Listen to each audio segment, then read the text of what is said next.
अस्सलाम वालेकुम नाजरीन ग्रामी, आज की इस वीडियो में हम इंडिया की कुछ ऐसी मिस्ट्रीज़ के बारे में बात करेंगे जिनको आज तक हल नहीं किया जा सका। कलधारा विलेज की कहानी काफ़ी पुरानी है। ये तकरीबन 300 साल पुरानी कहानी है।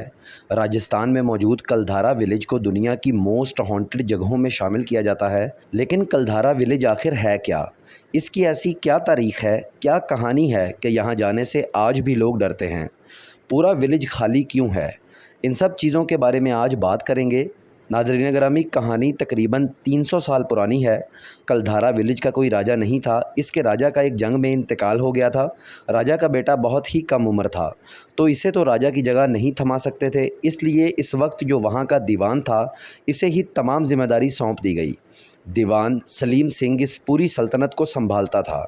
कंधारा विलेज में 85 से ज़्यादा ख़ानदान रहते थे और पूरे विलेज में 1500 से ज़्यादा लोग रहते थे। सलीम सिंह को इसी गांव की एक लड़की से प्यार हो गया था। इस लड़की के मना करने के बावजूद भी सलीम सिंह इसी लड़की से शादी करना चाहता था, लेकिन गांव वालों को ये बात पसंद नहीं आई। इसलिए गांव वालों ने सलीम सिंह के मुंह पर उनको इनकार कर दिया। सलीम सिंह को ये बात बिल्कुल भी पसंद नहीं आई। इसलिए सलीम सिंह ने गांव वालों को डराना धमकाना शुरू कर दिया कि वो इनके टैक्स को बढ़ा देगा और इन्हें कुछ भी करने नहीं देगा। इसके बाद वहाँ के तमाम लोग बहुत ज़्यादा परेशान रहने लगे और फिर एक रात तमाम लोगों ने इकट्ठे होकर फैसला किया कि पूरी सल्तनत में जितनी भी आबादी कायम है वो तमाम के तमाम अफराद इस गांव को छोड़कर चले जाएंगे। लेकिन इस वक्त वहाँ रातों रात इस तरह से निकलना मुमकिन नहीं था। लेकिन फिर वहाँ एक अजीब चीज़ हुई। पूरे गांव के तमाम लोग एक ही रात में अचानक गायब हो गए। किसी को मालूम नहीं था कि वो अचानक कहाँ गए और अब वो कहाँ है। वो इसके बाद आज तक ये मालूम नहीं हो सका जो सल्तनत के तमाम लोग एक ही रात में कहाँ गायब हो गए। एक और बात भी कही जाती है कि इस गांव के जो बुज़ुर्ग थे उन्होंने फ़ैसला किया कि वो गांव छोड़ के नहीं जाएंगे, इस गांव में ही इनका रहना सहना है। तो उन्होंने फ़ैसला किया कि वो मौत को गले लगा लेंगे और वो तमाम के तमाम लोग इज्तिमाई खुदकुशी के ज़रिए मर गए। इसके बाद कहा जाता है कि उन बुज़ुर्गों की रूहों को सुकून नहीं मिला, इसलिए उनकी रूहें आज तक इस गांव में भटक रही हैं। कहा जाता है कि जब वो मर रहे थे तो उन्होंने कहा कि आज के बाद हमारे अलावा इस गाँव में कभी कोई नहीं आएगा, इसलिए वो आज तक खाली है। वुल्व्स ऑफ पावागढ़, ये कहानी है 1983 की। पवागढ़ गांव में एक ऐसी चीज़ होने लगी जिसने सबके होश उड़ा दिए। इस गांव में 5 साल या इससे कम उम्र जितनी भी लड़कियां थीं वो अचानक रात को गायब होने लग गईं। कोई तो इन्हें गायब कर रहा था या फिर वो खुद ही गायब हो रही थी। इनके गायब होने के पीछे क्या वजह थी ये किसी को मालूम नहीं थी। तमाम ख़ानदान डरे हुए थे कि इनके गायब होने की आखिर क्या वजह हो सकती है। कौन हो सकता है जो कम उम्र लड़कियों को गायब कर रहा है और अगला नंबर किसका हो सकता है? जब भी कोई लड़की किसी घर से गायब होती तो सिर्फ इसके कपड़े और खून के निशान मिलते थे।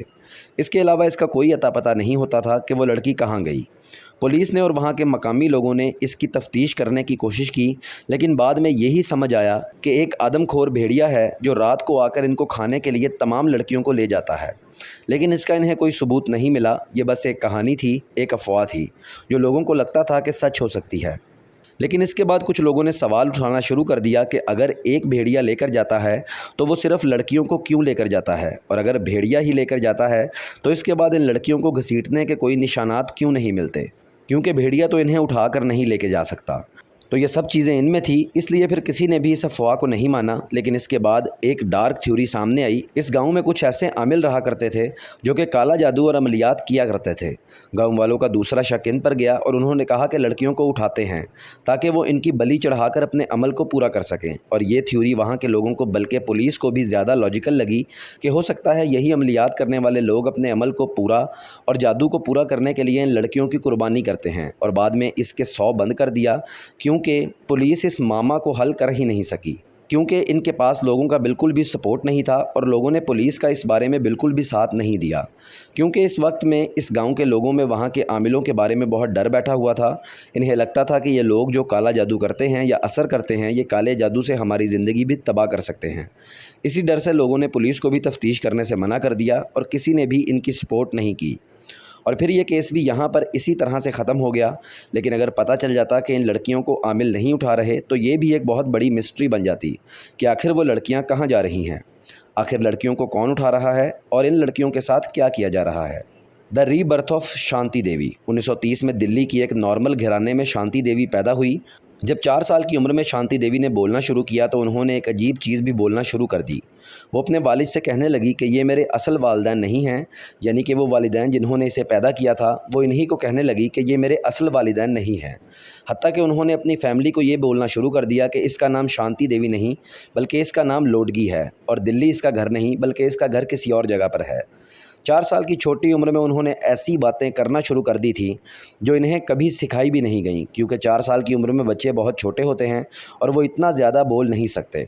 वो बोलने लगी कि वो लोडकी देवी हैं और एक बच्चे को जन्म देते वक्त मेरी मौत हो गई। शांति देवी की ये सब बातें सुनकर इनके घर वाले खौफ खाने लगे और परेशान होने लगे। ख़ास तौर पर इसके वालिदैन बहुत परेशान हो गए। उनको बहुत डर लगने लग गया। तो वो सोचने लगे कि आखिर इतनी कम उम्र में ये इतनी सारी अजीबो-गरीब बातें कर कैसे रही है और इसे कौन सिखा रहा है। इन्हें सब एक मौजज़ा लग रहा था और आखिरकार उन्होंने अपनी बेटी की बातों पर यकीन कर लिया और इसकी बातें सुन ली और वो शांति देवी को उसी गांव में लेकर गए जहां की वो बात कर रही थी। इस गांव में जाने के बाद कुछ ऐसी चीज़ें सामने आईं, ऐसे फैक्ट सामने आए जिनको देखने के बाद लोगों को दोबारा जन्म लेने पर भरोसा होने लगा। शांति देवी अपने वालिदैन को खुद घर लेकर गई। उसने खुद इस घर को पहचान लिया और जब वहाँ पर पूछताछ की गई तो पता चला कि वाकई में कुछ अरसा पहले इस घर में लोटकी देवी नाम की एक खातून रहती थी जो अपने बच्चे को जन्म देते वक्त फौत हो गई थी। इस चीज़ ने शांति देवी के वालिदैन को और ज़्यादा हैरान कर दिया था। वहाँ जाने के बाद शांति देवी ने वहाँ के लोगों को भी पहचान लिया था और ऐसा नज़र आ रहा था जैसे वो अपने असली घर में आ गई है। इस सारे मामले को देखने के बाद वहाँ के लोगों को ये यकीन हो गया कि जिस लोटकी देवी का वहाँ पर इंतकाल हुआ था इसी का शांति देवी बनकर दोबारा जन्म हुआ है। अगर आप सबको लग रहा है कि ये बस बनी बनाई बातें और कहानियाँ हैं तो आपको बता दूं कि वहाँ रिसर्चर और साइंसदानों ने वहाँ पर आकर रिसर्च की और शांति देवी को गलत साबित करने की कोशिश की, लेकिन वो कामयाब ना हो सके। इनके पास शांति देवी को गलत साबित करने का कोई ठोस लॉजिकल सबूत नहीं था और दोबारा जन्म लेने वाली बात को भी वो मान नहीं सकते थे। इसलिए वो केस वहीं पर बंद हो गया और ये एक मिस्ट्री बनकर रह गई कि क्या शांति देवी का वाकई दोबारा जन्म हुआ था, क्या शांति देवी पुराने जन्म की बातों को याद रख सकती थी, या ये एक मिस्ट्री बन गई। तो नाज़रीन, हिंदुस्तान हमेशा से ही मिस्ट्रीज़ और पहेलियों की एक जगह रही है जहाँ की सरज़मीन से बहुत सी पहेलियाँ और बहुत सी अजीबो गरीब बातें हमेशा सामने आती रही हैं। इन्हीं बातों में से हमने अपनी तहकीक से ये 3 बातें सामने लाई हैं और इस वीडियो में इन 3 बातों का जिक्र किया है। इसके अलावा हिंदुस्तान में और भी बहुत सी मिस्ट्रीज़ मौजूद हैं। आप यकीनी तौर पर जब तहकीक करने बैठेंगे, लैपटॉप ऑन करेंगे, गूगल पर सर्च करेंगे तो आपको हिंदुस्तान से जुड़ी हुई बहुत सी मिस्ट्रीज़ आपके सामने आती दिखाई देंगी। हमें भी अगर अपनी तहकीक में कुछ ऐसी मिस्ट्रीज़ आगे भी मिलती हैं तो हम उन मिस्ट्रीज़ को हमारी वीडियोज़ में इस्तेमाल करते रहेंगे और आपको उनके मुतालिक आगाह ज़रूर करते रहेंगे। तो नाज़रीन गिरामी, आज की वीडियो का यहाँ इख्तिताम करते हैं। हमें उम्मीद है कि आपको वीडियो पसंद आई होगी। वीडियो पसंद आने की सूरत में हमारी वीडियो को लाइक ज़रूर कीजिएगा और इन मालूमात को अपने दीगर दोस्तों के साथ शेयर भी कीजिएगा। इसी के साथ वीडियो के आखिर में हमारे चैनल पर नए आने वाले नाजरीन से गुजारिश है कि वो हमारे चैनल को सब्सक्राइब ज़रूर करें और साथ ही मौजूद बेल आइकॉन का बटन ज़रूर प्रेस करें ताकि हमारी हर नई आने वाली वीडियो उन तक पहले पहुंच सके और वो उससे इस्तेफ़ादा हासिल कर सकें। इसी के साथ हम आपसे इजाज़त तलब करते हैं। अल्लाह हाफ़िज़।